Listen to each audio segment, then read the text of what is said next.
I am Narayana Swami. This is lecture number 2 of 2 out of 12 of Understanding the Vedas. I welcome you all to this lecture. I begin with an invocation. Om Sri Gurubhyo Namaha Harihi Om Ganana Tva Ganapatigam Havamahe Kavim Kavinamupamashravastamam Yeshtarajam Brahmanam Brahmanaspada Srindvanyotibhisida Sadhanam Om Sri Mahaganapataye Namaha Prano Devi Saraswati Vajevir Vajinivadi Dhinama Vitriyavatu Om Sri Mahasaraswatye Namaha Triambagam Yajamahe Sugandim Pushtivardhanam Urvaryukamiva Bandhanan Mrityor Mokshi Amamrita Ad Sri Triambagamutinjaya Devataye Namo Namaha Idam Krishna Vijakrame Treda Nidade Padam Samoodamasya Pagam Sure Krishna Krishna Krishna Om Bhur Bhuvastu Varom Om Shanti Shanti Shanti. I begin with a few introductory remarks before going to the formal lecture.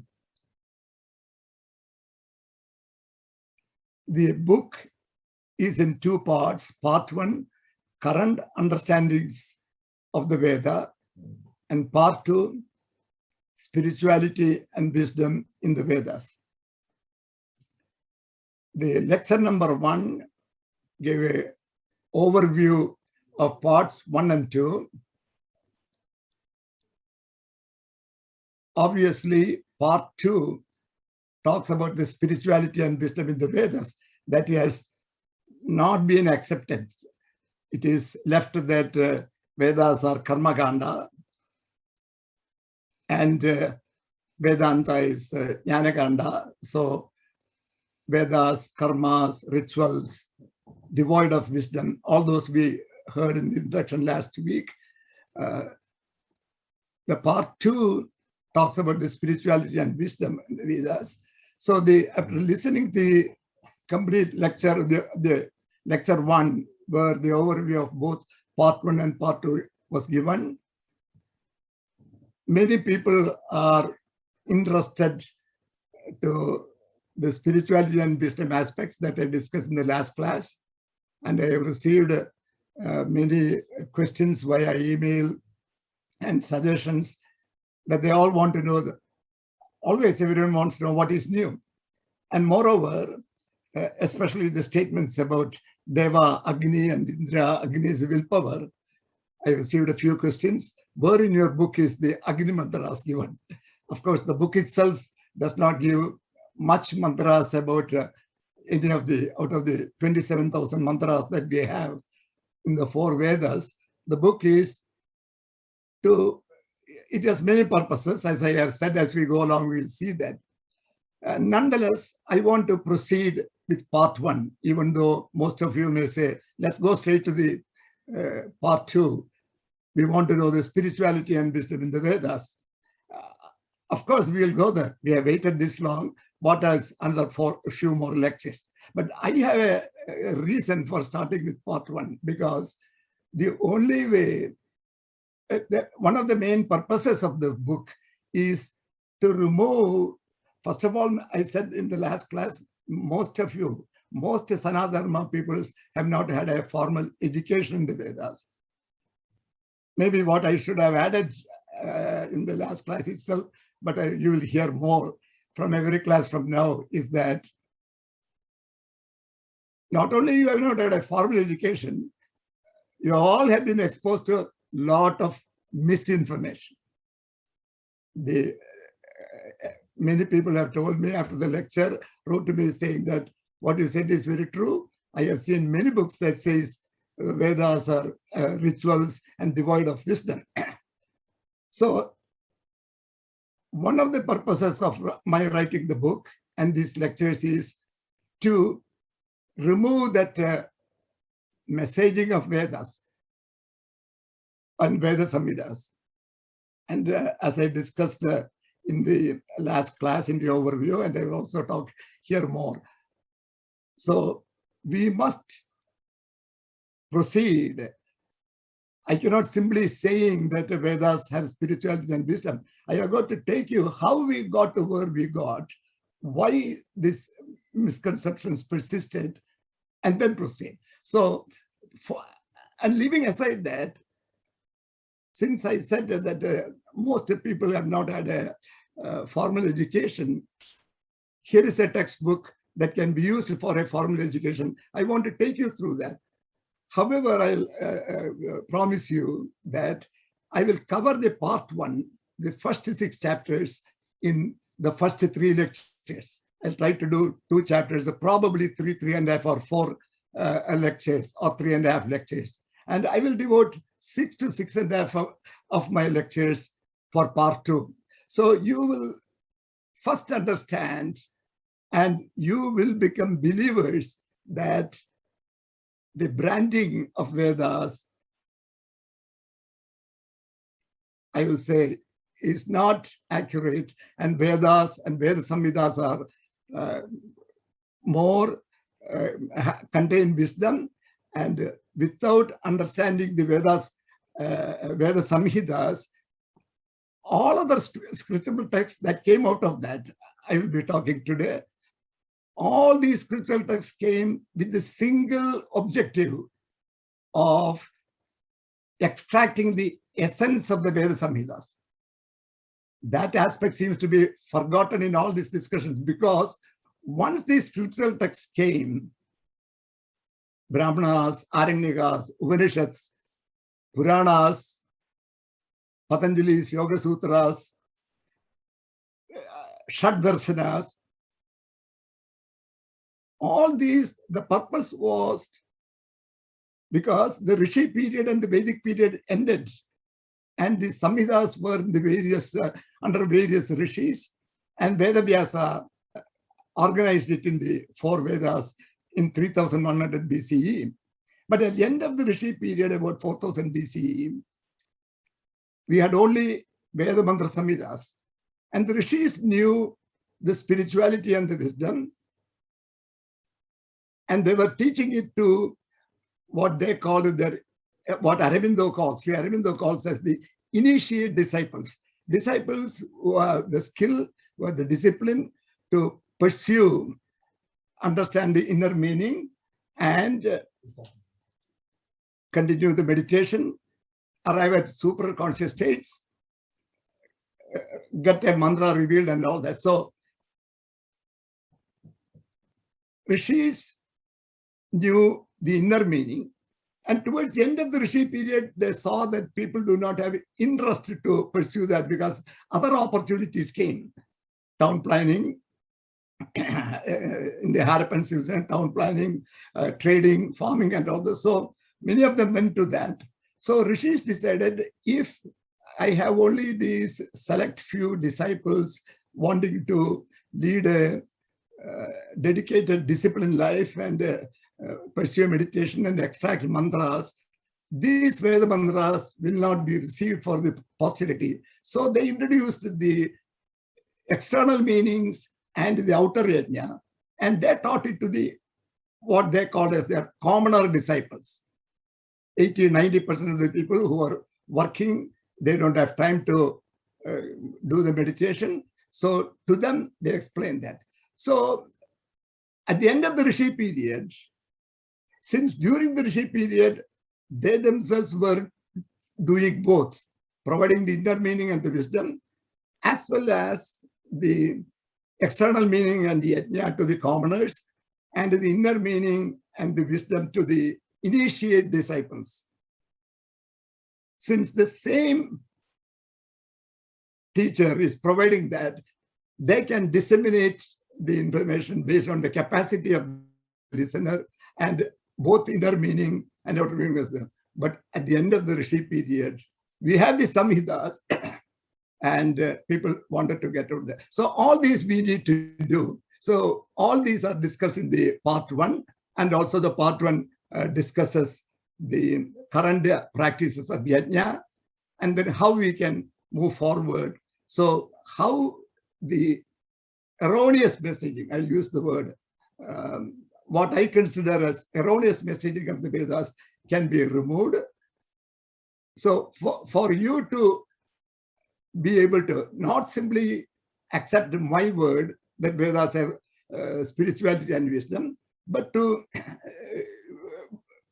draw your own conclusions, it is necessary to go but one. So I have made enough justification to say why I'm asking you to be patient. To those people I'm addressing, especially after listening to the first lecture, they wanted to directly ask questions about how to go to part 2 and all that. So please be patient in the next 3 or 4 lectures. This is a lot of information you will get, and you will understand that this will, after going to part 1, studying part 1, going to part 2 is the right way to get a comprehensive understanding of the Vedas that I want to disseminate. And moreover, a second point I want to say is that the current practices of Veda have helped millions of people. The so-called quote unquote rituals or yajnas, or they are only for material prosperity, whatever adjectives and messaging you have got, all that are be that messaging, be whatever that is, that you, by understanding what they are, how they became like this, and then understanding the part 2, the current practices will get a better understanding for everybody. So those who practice the current understanding now will be a lot more motivated to take the full benefit from this. And understanding spiritual and wisdom will also help you to rise in your consciousness level and all that. So the part 1 is needed in its own sake to remove all the bad messaging, to understand the essence of what we are now doing and how we can get higher benefits by doing the current practice. So all these will come. So with these remarks, let me start. The goal is to address chapter 1 and chapter 2 in this lecture. You may wonder, hey, chapter 1 and chapter 2, there are about 60, 70 pages. How is he going to cover that in 1 hour? Because they are easy read. I don't think I need to go through every section, but I will take what I consider are the essential points that will help you to read. I want you to read and follow. All details are in the book. So I will just start by saying, chapter 1 discusses many definitions, talks about what these various books that came. That is the purpose of chapter 1. And I'll start the few definitions. Many of you may know. Please bear with me. Let us go through the definitions. To those who may not know, or to those who know, this will be a quick revision. Section 1.1 talks about dharma. Dharma is a Sanskrit word. Dhr is the root word of Sanskrit. Dharayati iti dharmaha. The meaning also is given in Sanskrit. You know, until 19th century, all publications, all discussions of Vedic culture are only in Sanskrit. So dharma word is dhareti iti dharmaha. Actions that sustain and uphold. Dhareti means sustain and uphold. Uphold what? Uphold the universal laws, the laws of nature. These are called dharmic actions. So some people have asked, will you explain dharma?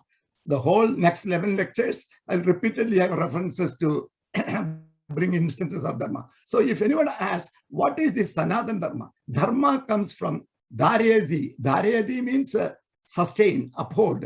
Dhareti is dharma. That's all what it says. Sustain. Sustain what? Sustain the universal laws. You see, we all have to follow the laws of the land. If you live in the US, you have to follow the laws of the United States, and the state in which you live, the state laws. If you live in India, you have to follow the Indian laws. Every country has its own laws. They are the absolute minimum that is needed so that You are not in violation of any law set up, which are set up to ensure that you work in cohesion with the rest of the community. So that's a much smaller subset of the universal laws. Of course, no one needs to write a book on universal laws. You know it, I know it. As they say, when you go to the bathroom, close the door, stand in front of the mirror, you will see a person. You convince that person. That person will give you all the answers. So that is Dharma.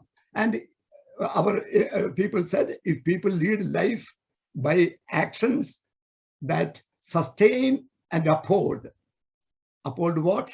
The universal laws, and we do the right thing. Most of the time, we know what right thing. If you don't know what is right thing, we have acharyas and gurus. You ask them, they will tell you what is the right thing in a given situation. If you lead life by that one, such living enhances personal living by leading a life in tune with nature, nature's laws, and that helps the community, that helps sustainable development, all those things.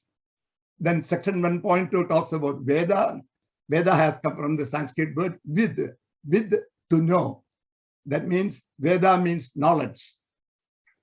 So the Veda means knowledge. You remember the message you have heard? It is devoid of wisdom. The full knowledge is in the Veda. Veda means Veda Samhitas. The plural Vedas is used to denote the ancient revealed knowledge known as Shruti.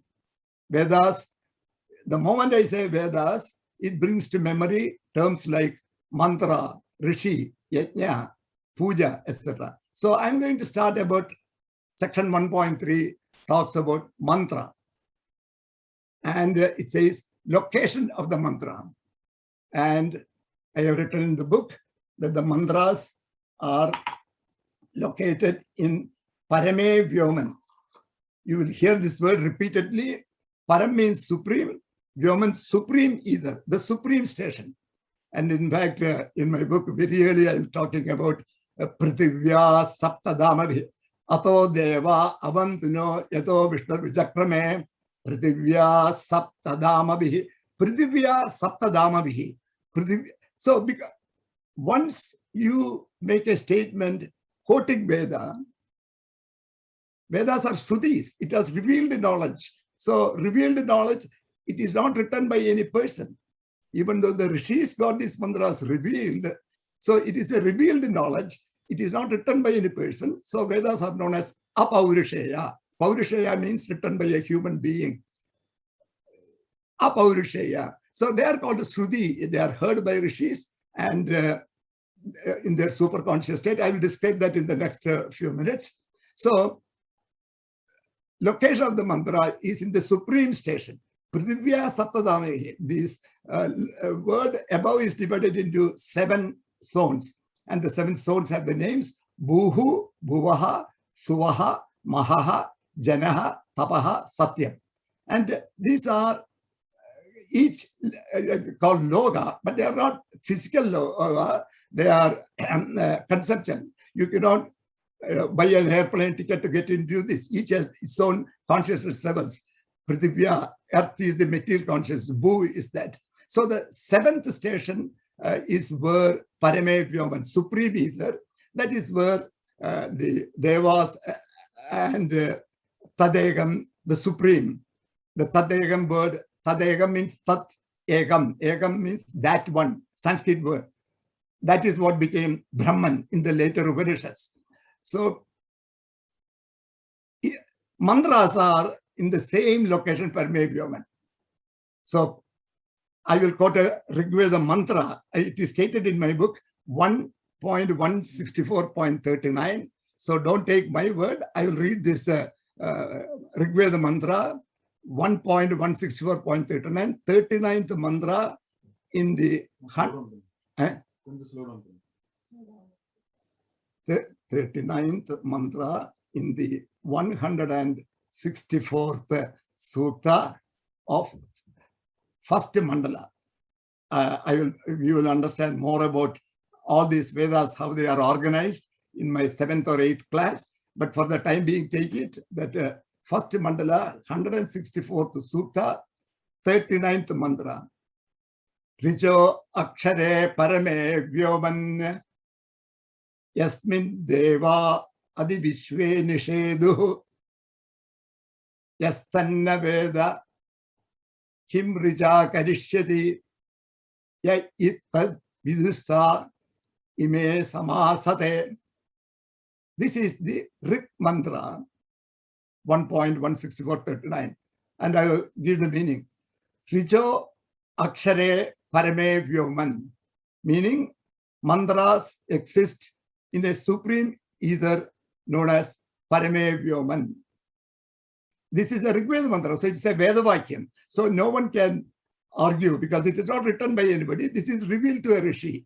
So mantras exist in the supreme. Yasmin deva adi vishve nisheduhu. Yasmin vishve devaha adi nisheduhu. In that same parame vyoman, all the devas, Tadegam, and the devas also reside. Yastanna Veda. Yaha Tadu Na Veda. This statement and that Tad also refers to the Tadegam. Yes, Yaha Tadu Na Veda. Na Veda means don't know. One who does not know this. Kim Rija Garishadi. What can this mantra do? See how beautifully this mantra says. First it says that Rik mantras exist in Parame Vyoman, supreme station. It's not a physical station. It is a conceptual with the different levels of consciousness. The Satya consciousness, truth consciousness, that is a Parame Vyoman. That is what the Devas, they are truthful. Devas, powers of light. So, Yastanna Veda, one who does not know that, Kim Rija Garishyadi, what can the Riks do for him? So if you want the Rik mantras to benefit you, first you have to understand that these mantras that have come to us, that is why we always worship the rishis. They revealed these mantras and brought it to us. Then it says, Yayittad ime vidusha. One who does not know that, including Tadegam, that what shall he do with the Rik mantra? But those who come to know that, ima sadasade, they are perfect. They will start becoming more and more perfect. That is what it is. So the proof that mantras are in the Parame Vyoman is stated in the Rig Veda itself. Now I want to talk about the power of mantra. These two are very important. I want you to read this again and again to understand it. The essential power of the mantra is to make us see the world or thought beyond our senses. That is the purpose of the mantra. In other words, to see the world within our senses. We have the senses. We don't need any help. So this mantra gives you the ability to see not only the world, even the thoughts beyond our senses. Whatever your senses can go and get the thought beyond that. This contact with the supraphysical world endows the person who sees with a power, the intensity of which will depend on the person. His own tapas, his own dharmic living, it will depend on a number of factors, but there is such a power. And there are two paragraphs. This is the first paragraph of that section 1.3.3 in my book. Sri Aurobindo's quotation from Secret of the Veda, I have quoted, and he says that this mantra creates a feeling within, the ability to alters your physical being, ability to hear, not only makes changes into yourself, to the listener, it will make changes in that. These are all not my statements, I have quoted, and also the page number of the reference book, Secret of Veda of Aurobindo, which was published posthumously after his death. And he says, so please read section 1.3.3. So mantra has such a power. So you now know the location, You know the power of the mantra, and it is not necessary that you are able to chant it. It is enough if you listen to the mantra. That is what, again, Sri Aurobindo says in his quotation. He's a great yogin. He is the one who has brought out all the spirituality. So, and he says to the listener, it will make changes in the atmosphere and all that. So with this, immediately you can remove many of the negative messages that you had. Then the definition of the mantra, mananat trayate iti mantra. Mantra, we say mantra. What is mantra? Mananat trayate iti mantra. Mananat, by your mind. Trayate means protection. Paritranaya, all around protection. You have heard the mantra, Paritranaya sadhunam, vinayajasya dushkritam, dharma samsthavanarthaya, sambhavami yugege. So that's a very famous mantra, most of it. So the tra in Sanskrit means, so mananat trayate iti mantra. So by your mind, by your chanting this by the mind, that can protect you. So that itself shows, and Aurobindo did not pick that mantra has this power from anywhere. Aurobindo, by his direct vision, he grasped everything from this one. He's a great yogin. So when Aurobindo says this, what is the definition of the mantra? Mananat trayate. So when you hear, so next time you go to a function where someone calls you for a function, hey, I'm going to have a Rudra Puja or Sudarsana Puja, and all that, the Yajamana, master of the house, and the priest will be chanting mantras, and there will be small collections of all the visitors. Hey, this is one occasion they see each other, and they are talking. Next time, please listen to the mantra. You don't have to understand the meaning. You don't have to know what is happening. You have lots of time for all these small sessions. Take it from Sri Aurobindo that you do not have to, it makes changes on the listener. So these three must give you a very different thing. All those who are chanting these mantras, start chanting the mantra with little bit more reverence than what you had previously. All those, when a mantra was going on, oh, I don't know anything, I don't want to. In fact, I'm reminded of a story, one of our early days when we just were building the Bollywood temple and all that. Early, I'm talking about in the 84 and all that. We used to get there. One Swamiji came and all that. He wanted to promote this and all that. So when we go to us, they say, we want to talk to you about you and all that. Then when you go to the person of the house, they'll say, no, please don't say. You talk to my wife. She's in charge of this table. So that is the level with which we have come with this mantra. Iron mantra has nothing to do. If someone wants, if my wife wants, I'm not going to prevent her. If my wife wants to teach the children, I am also not going to prevent that. But hey, I am the elite and intellectual. No, sir. Next time, at least here, that will give you, make changes, start developing changes according to Aurobindo. Now, Rishi, I will take a definition. You see, I had to go quickly. I want to cover 2 chapters in this and let you pay emphasis here, and rest of them you can hear from that. Rishi, no one is born as a Rishi. Only a seer or saint who does meditation and who gets a mantra revealed to that person, he alone is called a Rishi. So you hear Vishwamitra, you hear Vasishtha, Atri, Bhrigu, all these people have done so much tapas. That is why you have to show reverence to the Rishi. Son or daughter of a Rishi is not a Rishi. Only if a mantra is revealed to them, then they'll call. In fact, many Rishis' children are also Rishis because they went into the meditative way. Then you may ask, just we cannot go into that. These are all just to get overall understanding. How does this Rishi during superconscious state get a mantra that is in the Parame Vyoman, 7th station? Rishi is in the Bhu plane, even though his consciousness level is much higher. That's all what we are talking about. You can be in any one of these 7 dhammas based on the consciousness level. These are not physical worlds, supra-physical worlds. So how does he get it? You see, during meditation, when the Rishi reaches a superconscious state,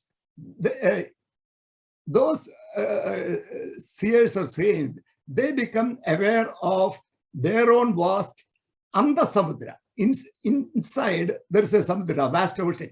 Just everything that is in the macrocosm is in our microcosm. We may wonder, hey, is it in my microcosm also? Yes. What is the proof? We have got to rise into the truth world. Then you can see. You remember the story about Yashoda one day wanting to, Krishna was eating earth. Her Gopi friends told her, hey, he's eating dirt and all that. So Yashoda went and said, Krishna, open the mouth. Krishna opened the mouth and she saw all the world. Why? Krishna's consciousness level is so high. So similarly, when these rishis in the superconscious state get superconscious state, they have an Anda Samudra. Everything externally is in them. This Anda Samudra is in direct contact with the Parame Vyoman. So from their Anda Samudra, they are not hearing from this. They hear it in their inner ear. You see, Kena says, Srotrasya Sotram, ear of the ear, not the external ear. There is an inner ear. Those who meditate and get it superconscious, they can get it. So from this Anda Samudra, which is connected to the Parame Vyoman, it is also there, but our inside is all completely covered with Shadrubhus. So how can we see anything? And that is what they say, Upanishad says, when all our impurities are removed, the self reveals itself. So we want to be truthful, not for us to tick mark that I am a truthful person or to convince my next friend. No. Then the impurities will go. Once the impurities go, you rise in consciousness. That is, so rishis become in that one, and they hear the mantras in their inner ear. Then they get it to the external ear. Then they chant or talk loud. There's shikshas who take it down, and that is how they are taken these mantras. They're noted down. That is how this is noted down means there was no paper and pencil, mostly memorization. And each rishi and these disciples will completely pass it to teach them and all the people. Now, mantras. There are 3 types of mantras: Rik, Yajus, and Saman. Rik is a poetic verse set to a chandas and dedicated to a deva, and Rig Veda contains only Rik mantras. Yajus is a prose mantra. Matra Devo Bhava, Pitru Devo Bhava. All these are short sentences. They are called Yajus. Whereas any mantra in the Rig Veda is a Rik. Yajus contains Yajus, and the third type of mantra is called Saman. Mostly Rik mantras sung in specified or particular tunes known as Saman. So Rig Veda has only Rik mantras. Yajurveda has Yajus mantras and Rik mantras. Many of the Rik mantras are from Rig Veda.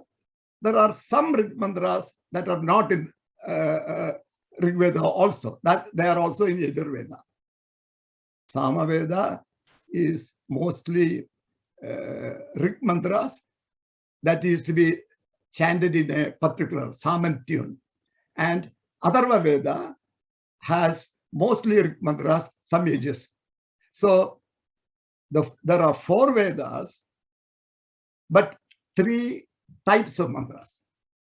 And there is a question that was asked in the last class. I answered at the end of the class in the question. It was asked, it is said that there are only 3 Vedas and the 4th Veda, Atharva Veda came later. And I responded, said, no, it is all 4 Vedas were organized by Vedavyasa in 3100 BCE. Again, why 3100 BCE? Because Mahabharata war, one of Professor Kashyap's students, Narahari Achar, who is a professor at Tennessee, he has written a book, Mahabharata war, and he has, from studying the software, many software available, he has said that 3067 is the Mahabharata war. So Vyasa around that time. So the Vyasa's classification is 3000 or 3100 BCE. That is set. I will talk about the dating of Vedas later. Where this idea of 3 Vedas may have come maybe was, someone asked, many people that may have come from the Bhagavad Gita. There is a reference that is chapter 9. Maybe there are more. I'll take one reference. Chapter 9, 17th mantra says, Pitaham asya jagado mata data pitamaha vedyoham pavitramongara rik sama yajurevacha.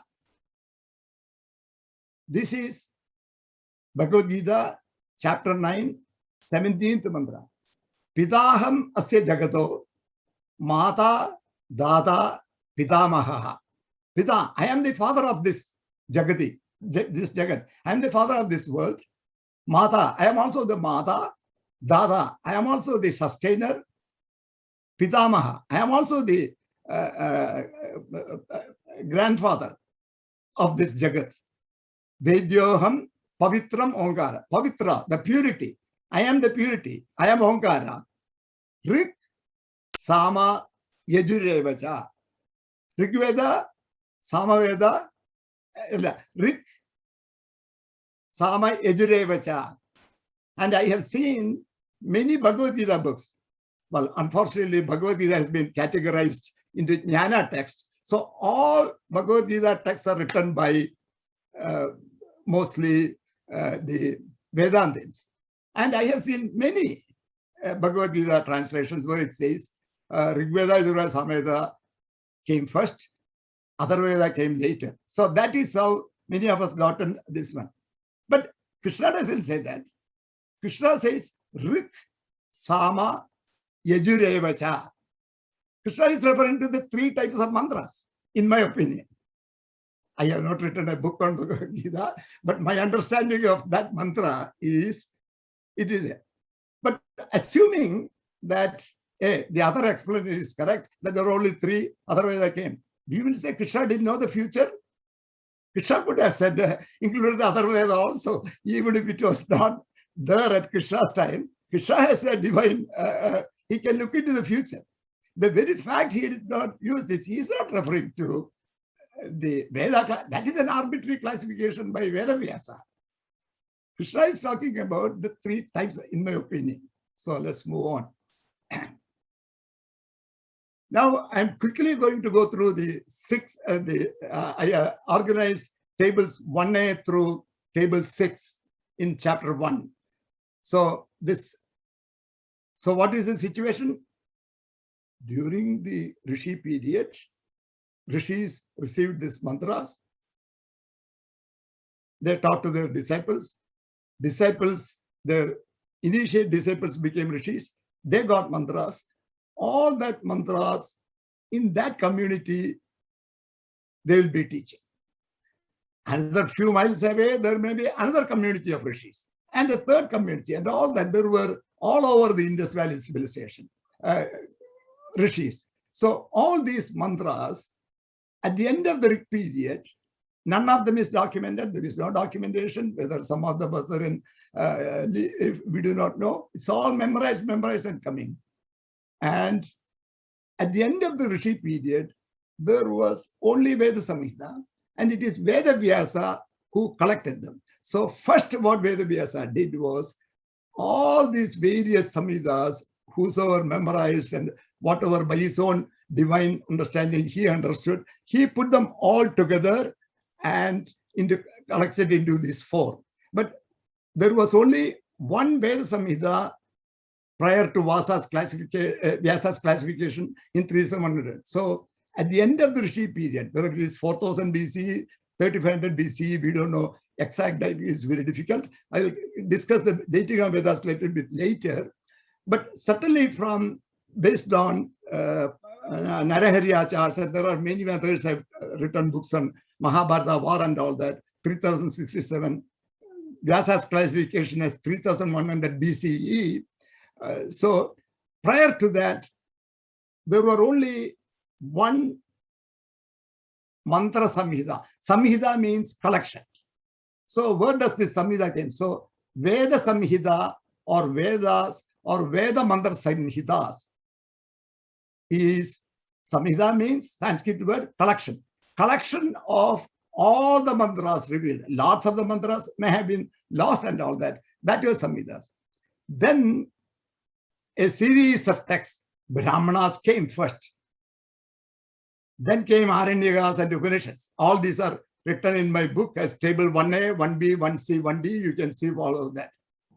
And the purpose of Brahmanas, even though in the current messaging, they have connected Brahmanas and Seva together as Karmaganda and dismissed in that area, Aranyaka and Upanishads, and everybody let us study Upanishads again. Samhitas were the only thing.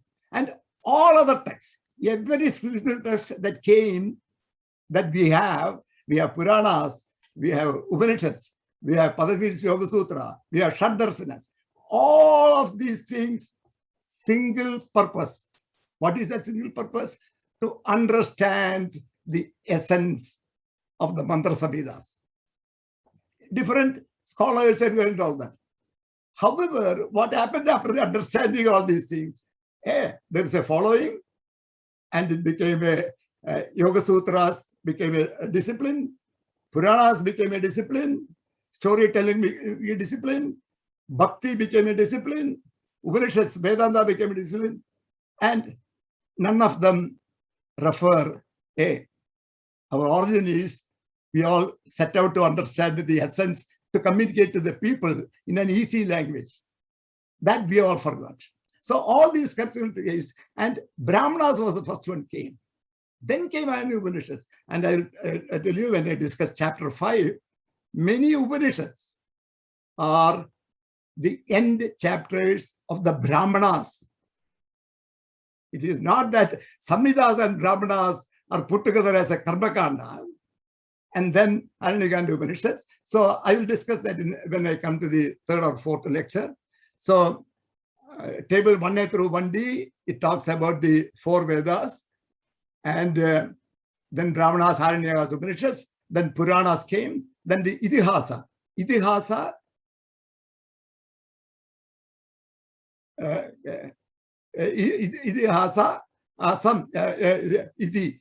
thus happened. The word Itihasa means thus it happened. So both Ramayana and Mahabharata are actual happenings. Whether the Puranas are developed by Veda Vyasa, I'll come back to it in a minute. So 2 Itihasas, 18 Puranas, then Vedangas. They developed 6 Vedangas. All are explained in my chapter 1 and also in the appendix. The 6 Vedangas, Shiksha, Vyakarana, Chandas, Nirikta, Jyotisha, Kalpa, and I'll tell you, Shiksha talks about how to, what are the requirements? Shiksham Vyakya Syamaha Varna Swaraha Matra Balam Sama, Santana. There are 6 aspects you need to understand. Varnam. Varnam is the character of that letter. You must pronounce the letter correctly. Swaram, it has a swara. Matra, the duration. Balam, the force. Sama, modulation. Sandhana, sandhi. All these 6. That is part of Shiksha. Our purpose is not that. This is needed only for people who want to read the original Vedas, which is in Sanskrit. None of us are going to do that at this time. So we can skip out the Vedangas, then Upangas. Upangas, Mimamsa, Nyaya, Purana, Dharma, Shastras. All this. So these 4 Vedas, 6 Vedangas, and 4 Upangas together called Chaturdasha Vidyasthana, the 14 centers of knowledge. This was part of the Vedic education. Everyone has to go through this brief study of Vedas with the help of Vedangas and Upangas before they can specialize as into Upaveda, Ayurveda, Arthashastra, Dhanurveda, or Gandharva Veda, or sculptor professional, or building. Any education that you want to do, you have to study the 14th. And then we had, as I briefly mentioned, that by 15th century, India had the 3rd highest GDP in the world. 15 to 18% was the GDP. And Britain was about half or 1%. But 2 or 3 centuries later, by 1930, India ended up at 0.5% of the GDP of the world, and Britain became a 20% GDP. That's all we know historically. Shad Darsanas, 6 philosophical systems, all these discussed, and Brahmanas. Then Badarayana developed a Brahma Sutra, an orderly discussion of the ideas contained in Upanishads, and Krishna Arjuna Samvada during Mahabharata war became Bhagavad Gita, and the trio, Brahma Sutras, Upanishads, and Bhagavad Gita became together known as Jnana texts, and the Samhitas and Brahmanas were. So those are all the conventional messaging. I'll see more about it as we go. With this, I ended the discussion on chapter 1. Now I move to chapter 2. What chapter 2 does is chapter 2 provides a more detailed discussion of these texts mentioned in chapter 1, tables 1A through 6. So I briefly say this, and I also discuss in appendix 1 some of the things that I could not, I didn't want to discuss in chapter 1 and prolong chapter 1. But chapter 2 gives the background section. I want you to read the background section, because that will help me, help us how we came from the end of the Rishi period or the start of the post-Vedic period, where Vedavyasa classified the 4 Vedas from 3000 BC, 3100 BC, or 3000 BC. From that time to 2020 CE, this 5,000-year period, all the scriptures came during that time. And I have classified them into 4 groups, and all that you can see chapter 2. There are, and I have identified 10 major developments of the Vedas, starting with the Vedavyasa's classification as the first one, and all the way to Aurobindo, Kabali Shastri, Kashyap. Their spiritual, psychological meaning explanations in the 20th century and early 21st century. Aurobindo is 1914 onwards. He developed in his own magazine, Arya. He started explaining this. In the 1940s, Kabali Shastri went and joined him. And Kabali Shastri was a Vedic scholar. Even though Aurobindo went to, his father sent him to UK to study, he wanted his son to become ICS, because ICS was the coveted position in India at that time. And his father, like every father for his son, whatever is best available in the country, I want my son to go for that, send him to UK. But Aurobindo, he is cut up for much bigger things, not for an ICS. He wrote the ICS, he came as number 1, he did not go for the interview. He was given a second chance to come for the interview, which is never done. Still, he did not go. He returned to India. That's a different story. You can, a few small things is there in Appendix 6 about Aurobindo. So I have taken 10 major developments in my own words, because these 10 will help me to bring this narrative to you, how we came, what are they. There are hundreds and hundreds of publications. Please don't stop with this 10, but at least if you understand this 10, you can understand how our Vedas are currently being used and all that. So I selected these 10. It is my personal judgment. I could have made a mistake, but whatever it is, this allows me to give the narrative to you, how we came, and explain our current Vedas and the wisdom. So please understand there are a lot more in this one. Now, I want to, in the background, I'm discussing Adi Shankara. Adi Shankara has done great contributions to revive our whole Sanatana Dharma and the Hindu traditions, because I do not want to get into the history. A lot of things happened, and Adi Shankara is a very principled person and all that. His birth date itself is stated to be too differently by the 2 months established by him.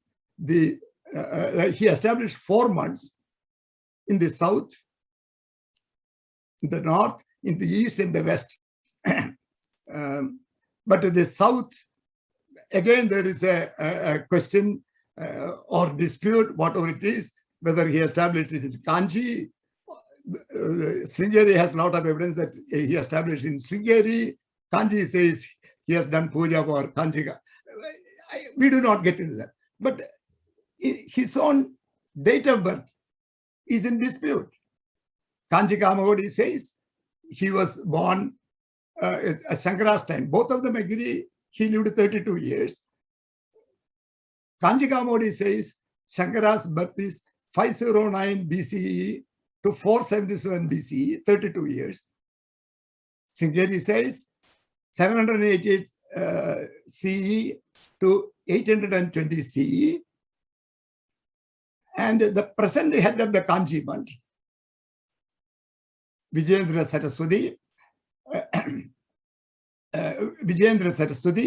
he is they rate him as the 70th in lineage, from starting with Adi Shankara as one, the next one, the next one. That lineage, he is called the 70th Madhadipati of Kanchi. Sringeri says they also start Adi Shankara as the first, and their current Bharati Tirtha Swami is 36th from Shankara. Why this difference? Kanchi says 509 BCE to 477 BCE. Sringeri says 788 CE to 820 CE. So why I brought this up is that establishing the dates much recent itself is difficult, but in the earlier times it is there. But that does not mean there may be some people, the followers of these mutts, who may be arguing about this, but most of us respect both acharyas. Kanchi Acharya, they are all great people. They are pursuing the line. They are communicating dharmic values. They are helping out, bringing up so many villages. Their whole life is dedicated to service. So who are we to, because of the, let them all resolve whenever it resolves. If it doesn't get resolved, also it doesn't matter. Kanchi says there are 5 Shankaras. In those times, same name will appear at different times. All this, I only want to say that is the reason. So this happens, but we retain our respect to them. Now, I want to go back to the dating of the Vedas, because the 18th and 19th century, I said in this one that all publications up to 19th century were in Sanskrit, and Sayana Acharya's Vedartha Prakasha, published in 1367 CE, for the very first time, explained all the mantras and provided the word-by-word meanings, including the complete translation of the Rig Veda done by Sayanacharya. Sayanacharya was he was a student of the Sringeri Mutt. He has studied Vedas, and then he rose as a prime minister of Vijayanagara Empire, and he assembled a team of 100 to 100 plus Vedic and Sanskrit scholars and translated all the Vedas. Of course, it was that, and that was giving only by the external meaning and the yajna-related meaning and outer yajna. That's all what he said. Even though Sayanacharya said Vedas have spiritual meanings also, he is only restricting to only the external meaning and the outer yajna. So all these are in Sanskrit, but you can get the meaning. Like, for example, dharma, dhareti, iti, dharma.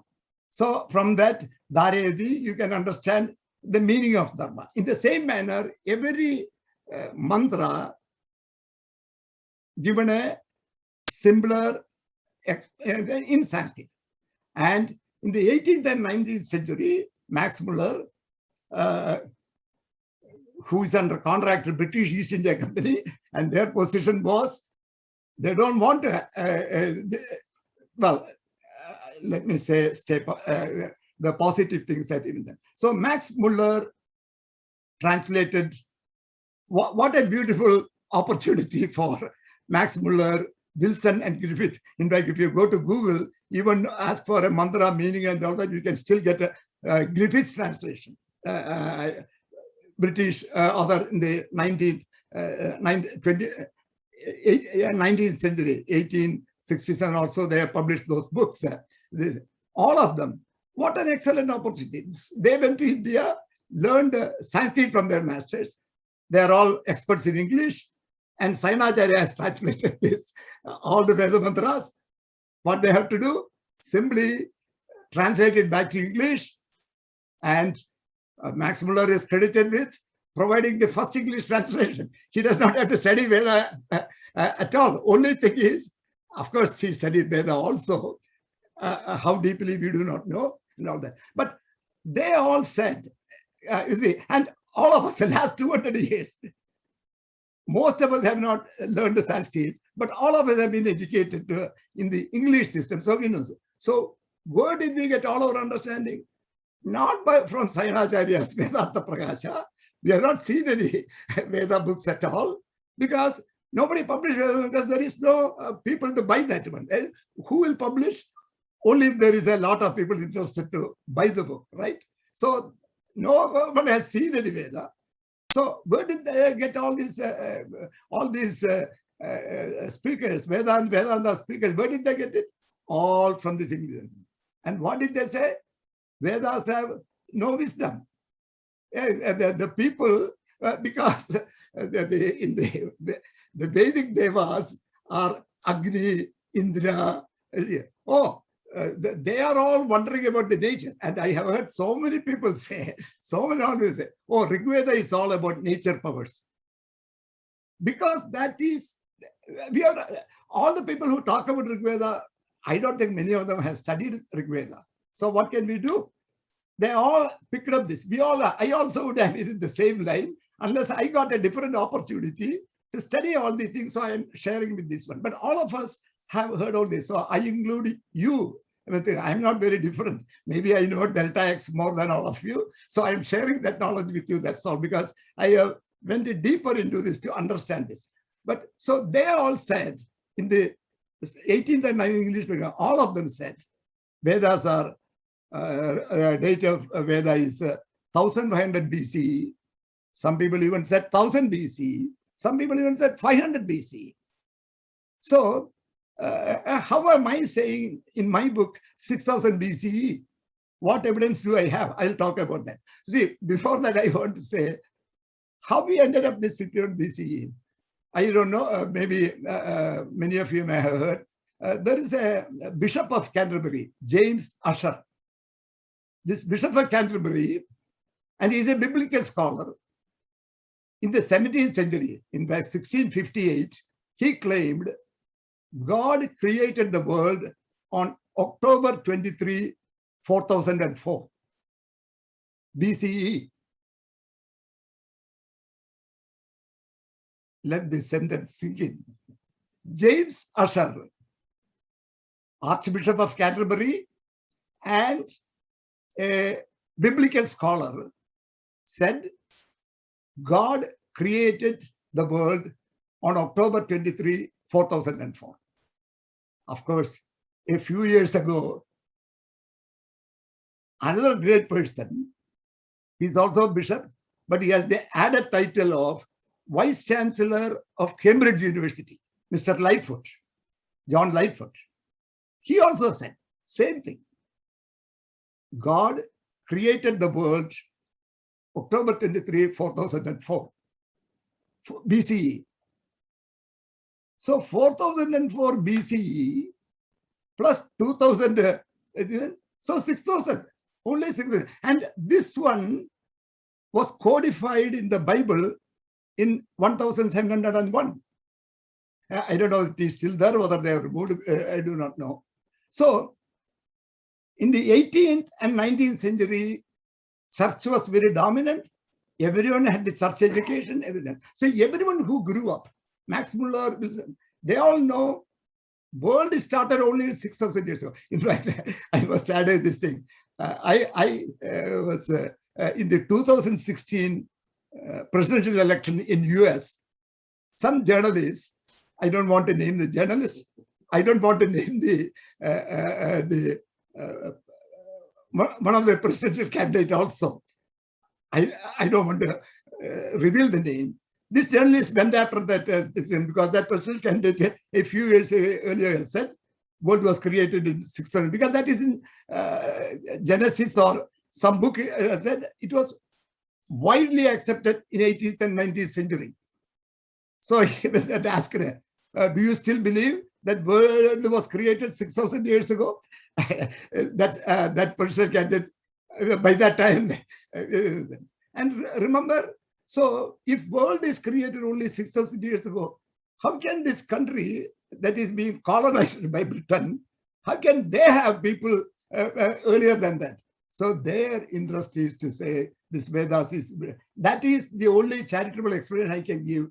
And they created a discipline called philology. Philology is, I can date a particular document based on the changes in the Sanskrit word.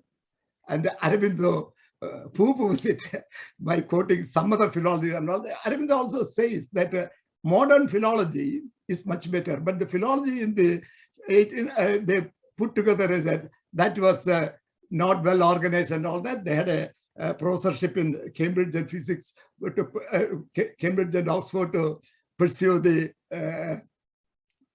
philology and all that. However, that is one of the reasons. So where is my justification for this one, for saying 6,000 BCE? Government of India Archaeological Society, in the last 30 to 50 years, K.B. Lal was one of the great director of archaeology department. And not only Indian archaeologists, but French archaeologists, Jeriget, British archaeologists, and with the team in India, they went to the India, they went to the Pakistan, of course, the Indus Valley Civilization, Margar, many areas are in Pakistan now. They went and unearthed it. And they said, Jeriget, and that is well written. There is a Portrait of a Nation written by Kamlesh Kapoor, I think. There's a book, 2000, who was a New York school teacher. Very excellent book. Much details are there in that book. And of course, our Kalyan Raman, who has studied the Indus Valley, this thing, he has also quoted 6,500 years ago. They have found the remnants from that with some of the things that are part of the distinct marks of that. And Jeriget concluded that Harappan early days of civilization is 7,000 BCE, even though the much detailed parts of Harappan civilization was in the 3000 and 2500 BCE, but the Harappan civilization began 7000 BCE. And Professor Casanas, I have written, all these references are in my book. You can go and see it. Professor Casanas, a Greek professor, he has established that Rig Veda is pre-Harappan. So putting all these things together, I did not want to go to 7000 BCE. I have said in my book 6000 BCE or earlier. So if you see a disconnect between the 1500 BCE and 1000 BCE that you see, and many Indian scholars also written books after this, Max Muller, Wilson and Griffith, many Indologists who follow, who have either gone to West to study history, Indian history, or whatever reasons, whatever evidence they had. Many of the Indian scholars also have written in those times, but I don't think any publication will come during the past 30, 40 years after this evidence of this archaeological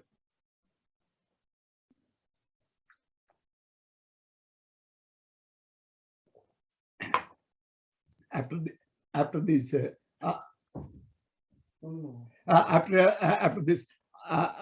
archaeological evidence, so we can now understand this. Okay, now you have to understand, at the same time, when the 18th and 19th century, the whole church and all who have gone through the education were saying world started 6,000 years ago. Our Indian rishis and intellectuals are saying the yuga cycle, our circular time, and Brahma 8.32 billion years and all that. And I don't know, those Carl Sagan, who have listened to Carl Sagan's, he did a series of lectures on cosmos. And according to Carl Sagan and the JPL and the NASA team, they have calculated the age of sun to be 4.32 billion years. Yeah, even though our Indian, according to Indian calculation, sun is older by a few more years, about 10 or 12 or 13 billion years. Some people say 8. But nonetheless, we are come much closer to the Carl Sagan, and Carl Sagan said in one of those Cosmos lectures, I think he has even written in one of his, he has published many of the, published there, he said, Indians were right, where Yuga, the Satya Yuga, Treta Yuga, Dwapara Yuga, Kali Yuga, and it goes in circles, and our Brahma sage and all that. So, and please understand that this is the negative aspects of the our colonial. Question is okay. So I will have to wrap up this one, chapter 2. So let me see what I want to say. Then regarding Puranas, please read section 2.2.4 for useful information on Puranas. And I want to take a minute to explain our Puranas. Veda Vyasa is credited with writing these Puranas. Mahabharata epic has 100,000 verses. 2-line verses. Mahabharata alone is 100,000. All 18 Puranas together, about 400,000 verses. So, and of course, Ramayana, Valmiki's Ramayana is about 24,000 verses. So if you add all, Veda Vyasa himself has 100,000 Mahabharata, and the 18 Puranas is credited to him, 400,000 verses. So 500,000 verses and 24,000 in Valmiki Ramayana. In the 524,000 verses, each verse with 2 lines, or over 1 million lines of poetry. Vyasa alone has written 1 million lines of poetry. And on the book, the Purana book, those 3 at the right, on your right, those 3 of them. You see, Professor Vivek de Broy, I have quoted the reference, and Deepavali de Broy have written 3 volumes of our 18 Puranas. So those who have not read, the 18 Puranas that I said in table 1, that Debroy, Bibek, and Professor Deepali Dubey said. And Professor, they say that 18 Puranas state that development on these texts may have continued all the way to the 5th or even 10th century CE.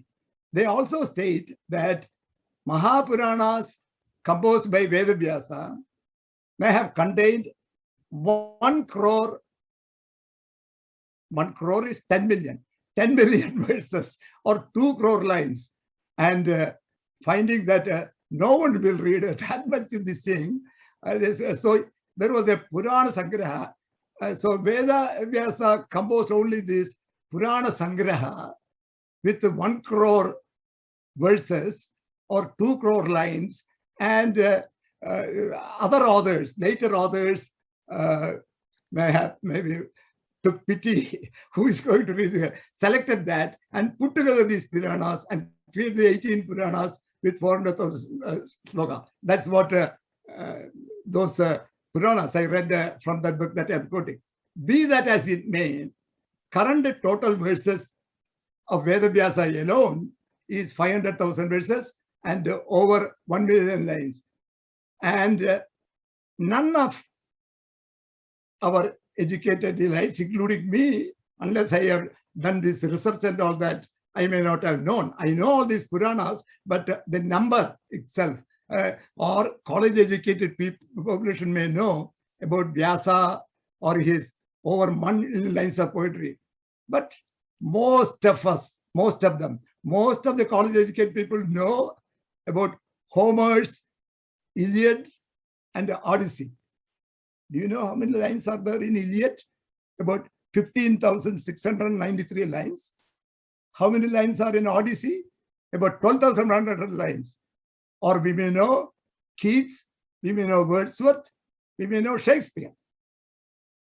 All put together, I don't know how many lines of poetry are written. Now, this is a personal note. I want to say this to my listeners. Perhaps this is understandable during British Raj, right?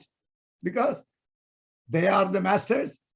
They are the colonized people have no voice. They have forget about all the taxation and how difficult life was on the all these. Money will come, money will go. We can forget. But what they did is much, much more serious by putting down our this and all that. So up to 1947, we can understand. But how can we justify that this situation prevailing after independence? All of us have gone studied India 75 years, and in a country who forgets its own heritage, its own this thing. Leaving aside that 80%, about 80%, or the latest census, it says 77.8% or so of Sanatana Dharma followers.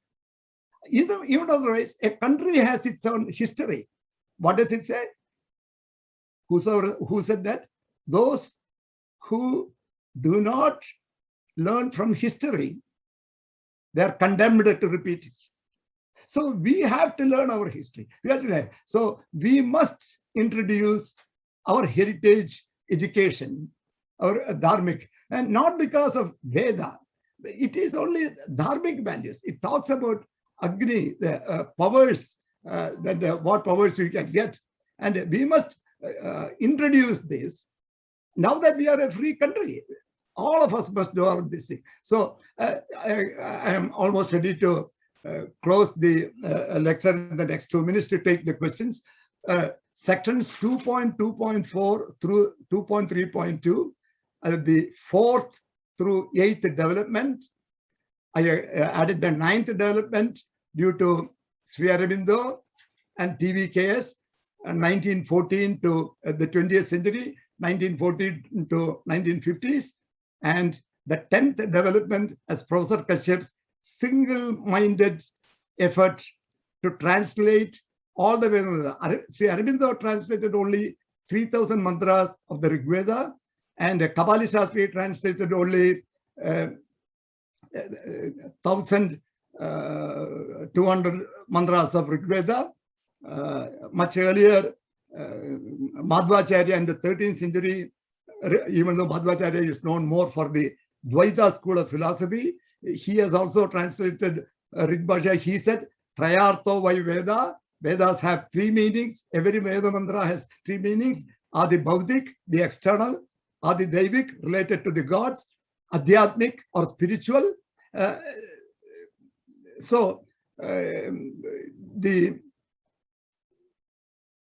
Sri Aurobindo translated 3,000 mantras in this. There are total 27,000 mantras in my chapter 8 on Veda Samhitas. I have put all the each, how much each have read from based on professors' writings, and some of them are common. So there are at least 20,000 plus unique mantras.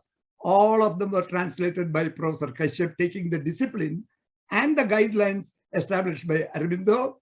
So the 10 major developments, all these are there. That has taken us from almost 6,000 BC or earlier to this. And I have put them all together at the end of chapter 2, shown in figure 1, a 2-page that you can easy understanding of what publications came when at a glance. So now I come to the conclusion. So this talk covers the first 2 chapters, the definitions of keywords used in Vedas, and the aim of this all these texts came out of Veda. Single objective, the rediscovery of the essence of the Veda Samhitas, and everyone in their own ways have promoted, and current practices correspond to Rishi's teachings to commoners and Jaiminis, Purva Mimamsa, and Sainacharya's Vedartha Prakasha meanings. So all our Veda Pathshalas operated by all the Shankaracharya months follow Jaiminis, Purva, Sainacharya, and that direct meanings and external yajnas have value, but we have to understand that value. That will be in the 4th or 5th lecture onwards. I will explain. Sri Aurobindo, Kabali Shastri, and Professor Kashyap publications have restored Rishi's teachings to their initiate disciples of inner yajna. That is in my part 2. So hopefully with those 2 you will get all these things. With this, I will take the few questions raised. Yeah. So, Maman, there are a few questions about how to get the book in India and whether it's available with South. Yes, this question is about the availability of the book in India. Amazon has worldwide rights, and the Kindle is available worldwide, and the books published by, they publish it USA, UK, Germany, Spain, Europe, then Canada, Australia, but they do not publish in India. And I wanted this, my own personal wish, also satisfying this one.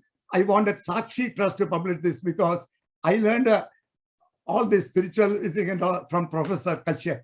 And Professor Kashyap is disseminating this knowledge, and Sakshi Trust, along with him, there is Dr. Jagirdar.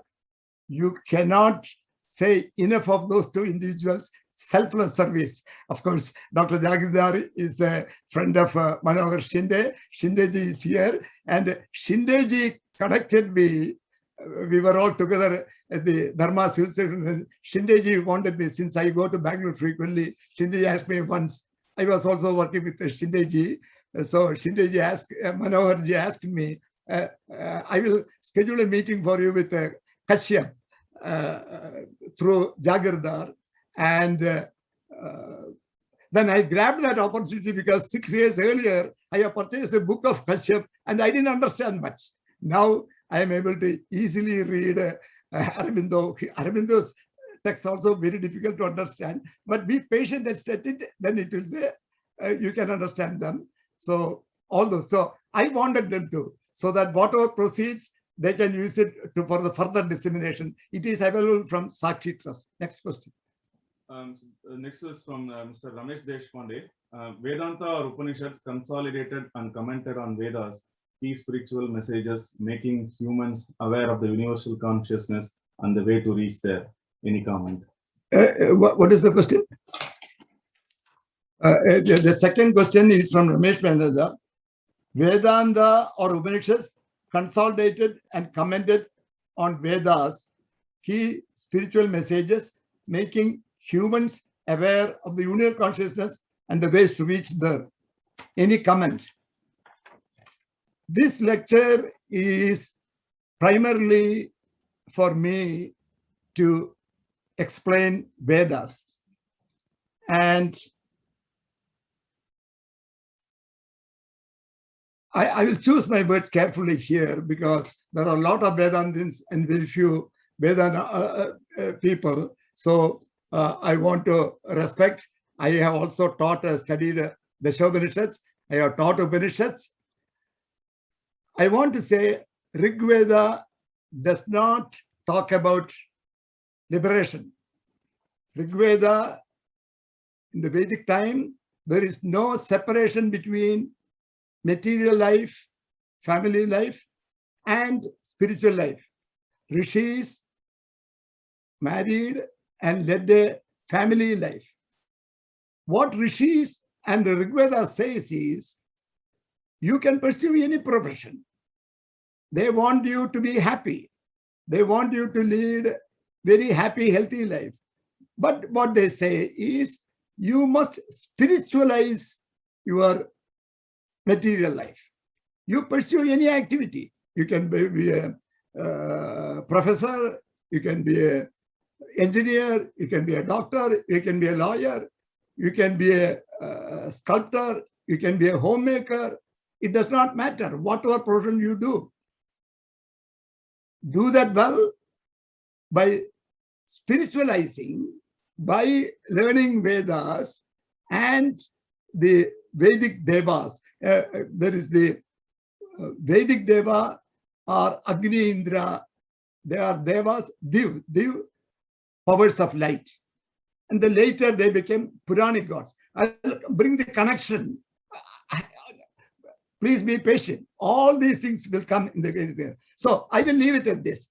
Vedas do not talk about liberation. These are all much later concepts. Whether it came because of Buddha's nirvana, Buddhism, from where I do not know.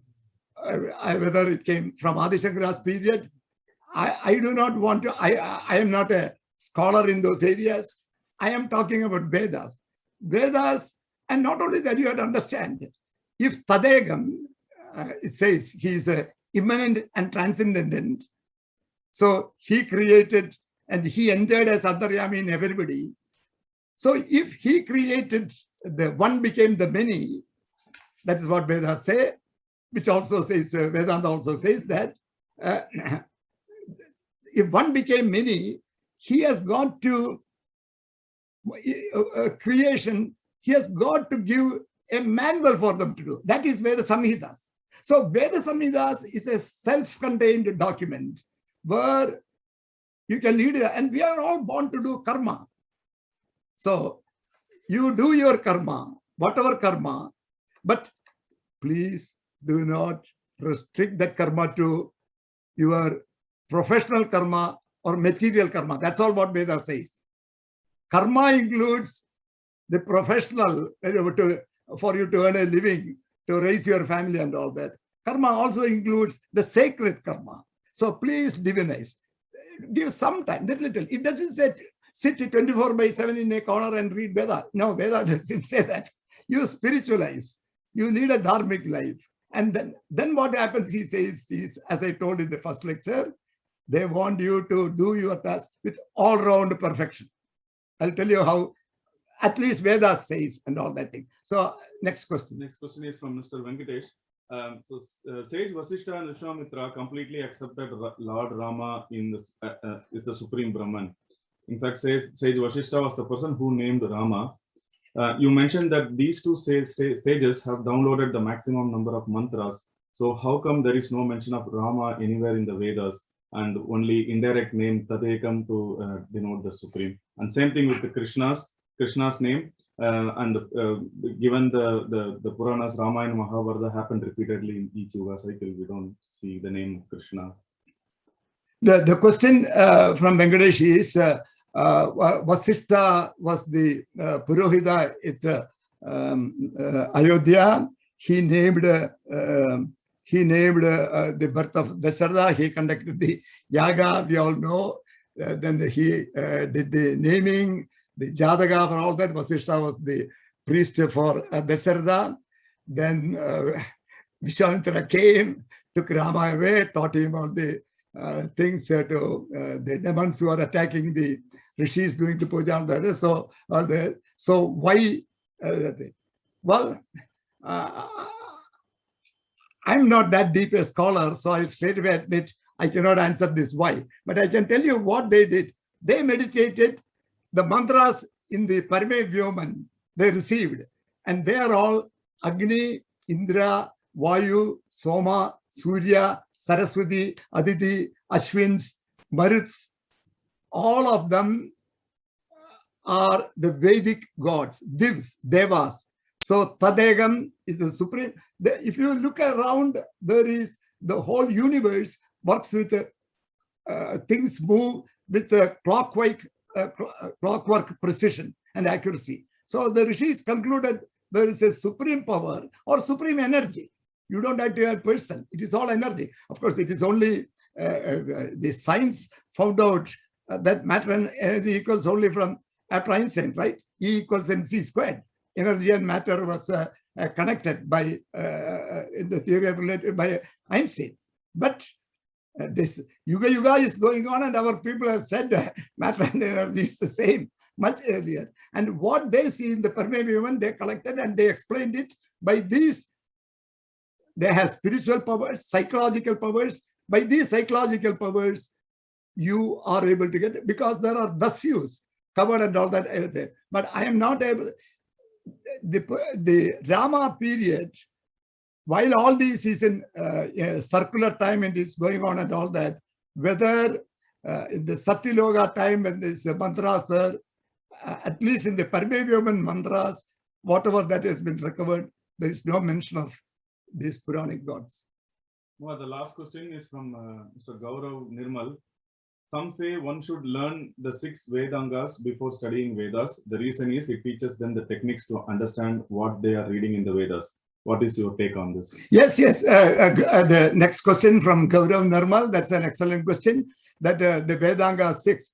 In fact, I mentioned that in the book also I said the Vedas, Vedangas and Upangas, 4 Vedas, 6 Vedangas and 4 Upangas, these 14 together is called a Chadurdasha Vidyasthana, and this was compulsory education prerequisite before they go. So if you plan, Gaurav, even now, if you or anybody in this leader want to go to the source and understand it, studying Vedangas and Upangas would help to understand the meaning of each word, the Nirukta. You need to understand Nirukta, etymology.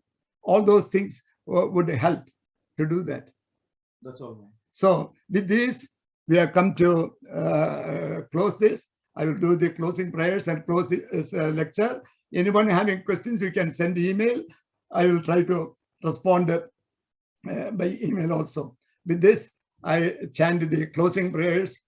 Asatoma Sadgamaya Tamasoma Jyotirgamaya Mrityorma Amritangamaya Om Shanti Shanti Shanti Sarve Bhavantu Sukhinah Sarve Santu Niramaya Sarve Bhadrani Pashyantu Ma Kaschit Dukkhabhag Bhavet Om Shanti Shanti Shanti. In the next lecture, I will cover chapter 3 and chapter 4. If I am not able to cover all of them, whatever, I will move it to the following lecture, and I'll try to finish in about 4 lectures the part 1, and then we'll go to part 2. Please read ahead, and any questions you have in the book, you send email to me, I'll respond. Thank you, and see you next class.